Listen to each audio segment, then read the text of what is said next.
Hi, and welcome to part one of a two-part video on the news media and how the news media makes money. In this first section of the course on the scarecrow, when we're taking a look at our presses, the mass media, it's probably worth doing a bit of an institutional analysis. That is, to take a look at the way in which news is created, what the purpose of news is, what goals the people who generate news have, and in so doing what we can do is take a look and see if there are sort of biases built into the very structure of the way the news is delivered in the United States. One of the things that's worth noting from one of the previous slides that you should have already looked at is that the ownership of news corporations has greatly consolidated over the last few years. The news is a for-profit venture, and today what we're going to do is take a look at what businesses in general do to raise profit, and in particular, how do news corporations actually raise profit, because that again is the goal of any major corporation. That's what they're trying to do.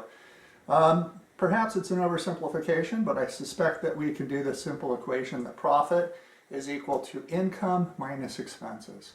So there are two basic ways to increase profit, and most corporations try to do both simultaneously.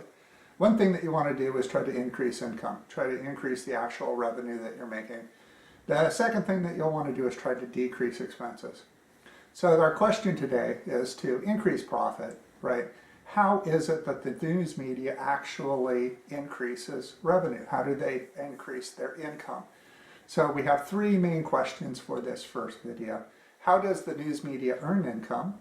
Two, what steps do they take to increase their income? And what effects will these steps actually have on the content of the news?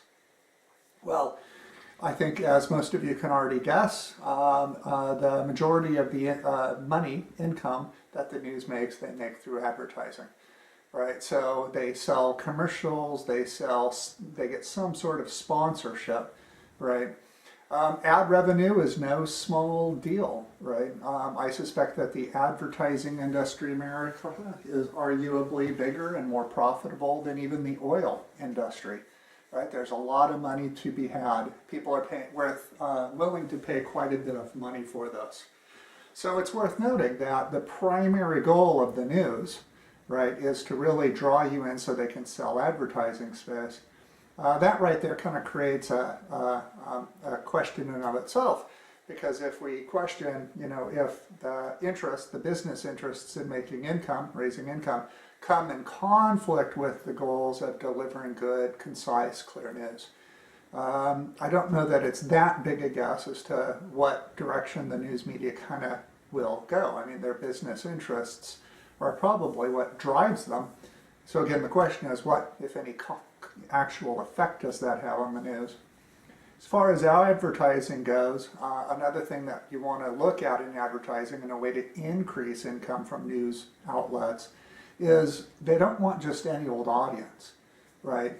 If I'm going to be selling quad runners and I find out that the Sierra Times Review has 200,000 subscribers, I still don't want to pay to put my ad in the Sierra Times Review, right? I mean, it's an environmentally oriented publication. The people, the audience that's going to be drawn to their publication, their stories, isn't the sort of group that would be likely to buy a quad runner in the first place.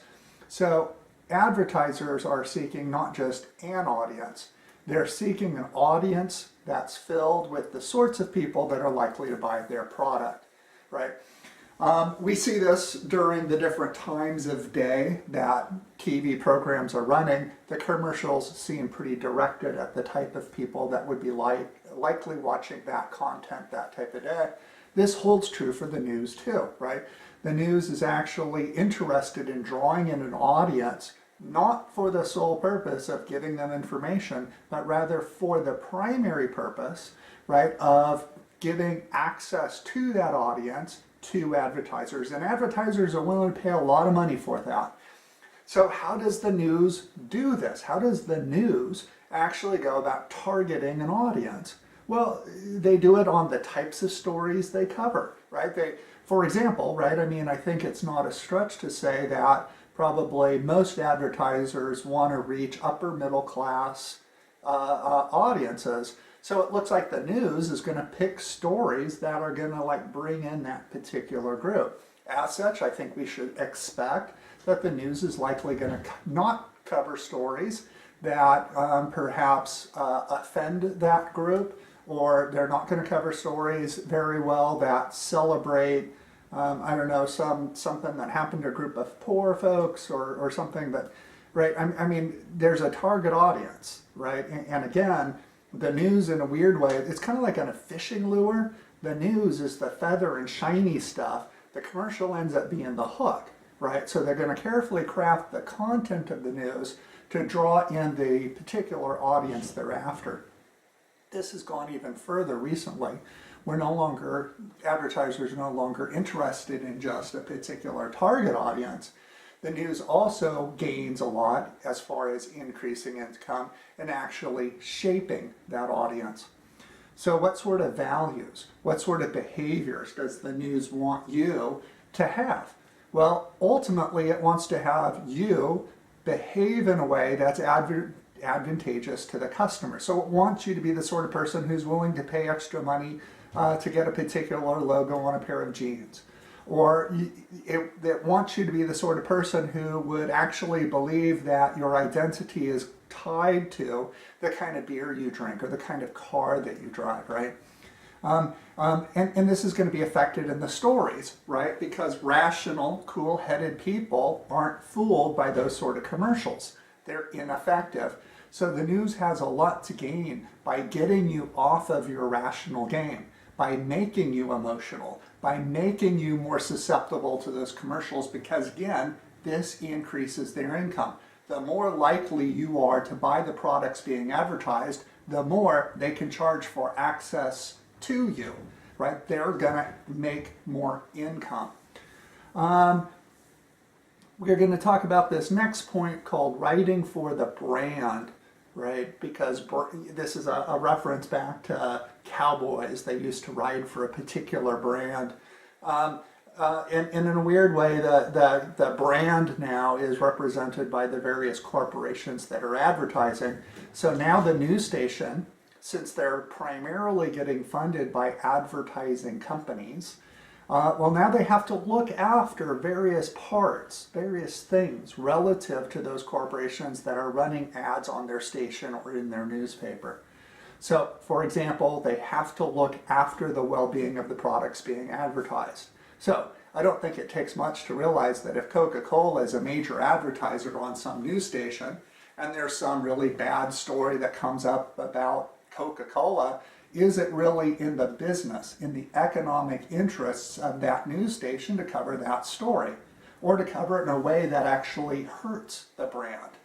And Coca-Cola, frankly, is a good one to pick on, because we've seen a big shift in the type of sugars that soft drinks use. They've moved from more natural types of sugars into high fructose corn syrup. We know this isn't good for us. We think that it's probably contributing to a huge jump in the size of our youth, the overall health of our youth, and it has been tied to an increase in the onset of diabetes, right? But the news ain't going to cover that, right? It's not in their interests to do it. What's the saying? Don't bite the hand that feeds you. So they're going to have to look after the particular products being advertised, the brands, but they're also going to have to look after the interests of the companies that are advertising.